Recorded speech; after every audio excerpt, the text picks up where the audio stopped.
Cameron is a double major in physics and applied math. In addition, he has served as a regimental executive officer this year.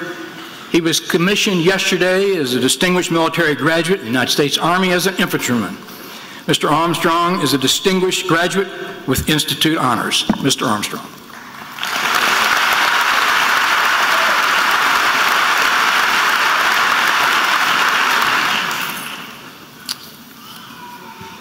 So first things first, George C. Marshall.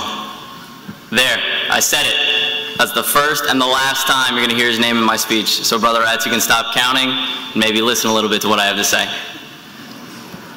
Now that that's out of the way, I want to thank some people before I get on to the heart of what I want to say.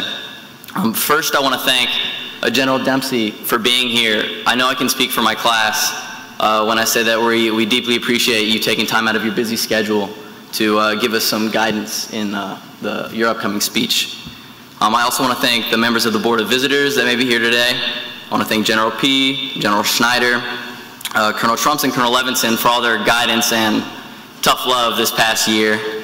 I also want to thank, on behalf of my class, all the professors that helped myself and my brother Rats along the way. We obviously couldn't be graduating without all of you. I additionally want to thank all of the families and friends here, mine especially. I know I wouldn't be half the person I was today without their help and support. And most importantly, I want to thank my brother Rats for giving me this unique opportunity to represent them on this singular day. It means a lot and I deeply appreciate it. So, ever since I got that abrupt little congratulatory text from Weston saying that I got the valedictorian spot, I've been thinking about what the heck I would say. I thought to myself, what could I possibly teach my class? They're my classmates, they're my brother Rats, they're my friends.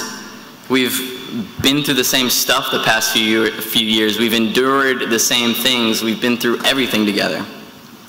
And so after examining this thought over and over and over again, I made a decision. I wasn't going to do that. I decided that it would feel forced, and more importantly, I know for a fact that nobody sitting in any of those seats out there wants to hear me lecture when there are 2 speeches and 1 walk across the stage from freedom. So what I am going to do, however, is share what's been inside my cover for the past 3 years. So for those of you in the audience that don't know, our covers are the hats we wear with our daily uniform. And it's very common for cadets to put pictures of girlfriends, family, friends, little quotes, or a little picture, and decorate it much like you decorate like a locker or a desk or a room.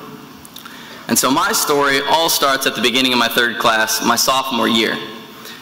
I had just broken up with, well, if I'm being honest, I'd just been broken up with my girlfriend of 2.5 years the summer previously. And when I got back to VMI, there was a glaringly empty spot in my cover where her picture had been. And so, as you can imagine, to 3rd class Cameron, filling in that spot was the most important thing on my mind. But I couldn't think of what to put. And so the days went by, and then the weeks, and I saw this blank spot in my cover every time I took it off and put it back on. And then it happened. I was in an Army ROTC class when I heard one of my classmates venting, as cadets often do, about all the schoolwork he had to do that night. And so, to the amusement of everyone around, the professor, a military officer, responded in a way that's very characteristic of military personnel. He responded very sarcastically. He said, "Nobody ever asked a lieutenant to do just one thing." And I froze. Nobody ever asked a lieutenant to do just one thing. I wrote it down immediately. I couldn't get it out of my head. And as soon as I got back to my room, I got a Sharpie, I scratched it out on a sheet of paper, and I put that sucker in my cover. I even used motivating Army camo duct tape to stick it in there. Nobody ever asked a lieutenant to do just one thing. And so as I lived with this on the top of my head and saw it every day, every time I took my cover off and put it back on, the phrase expanded its meaning to me. It grew and it changed and it morphed and became this big idea that meant so much more than those 10 little words put together on paper could mean. And I realized it wasn't just about being an officer. Nobody who's ever been successful in anything has been asked to do just one thing. Take CEOs. They don't just crunch numbers, they communicate, they make connections, they work with people, they lead organizations. Or politicians, they don't just make laws, they discuss issues, they make decisions, they collaborate, and they represent others. Doctors, lawyers, authors, athletes, you name it, the hallmark of a good one is that they have a varied skill set.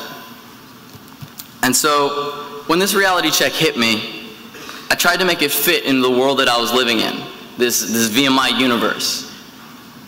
And it matched. The thought of handling a wide variety of different challenges is such a simple, but such a profound idea. And it aligns perfectly with all the challenges of this place. For all the things you can say about the Institute, all the good and the bad, no one can deny that every single person here, cadet or otherwise, has had way too much on their plate at one point. And it's that very experience that I think is so unbelievably valuable. We have all had the chance to do something that so many people don't really understand until they're in the thick of their adult lives and careers. But the balancing act of duties and time management never stops here. So we get it. We've lived it. We've jumped in that fire, we've ignored our burns and powered through it. And by the end of it, we truly know that we're capable of handling that kind of stress. And you can't really overvalue that confidence. But it's not just a confidence. It's a skill, it's an expertise, it's a mastery of an intangible quality that is so very desirable to organizations, but so very hard to accurately describe. It's that projection, that image, that self-assurance that comes with being completely squared away, being utterly capable of whatever's coming your way, or at least feeling like you do, especially against challenges that you've never faced before.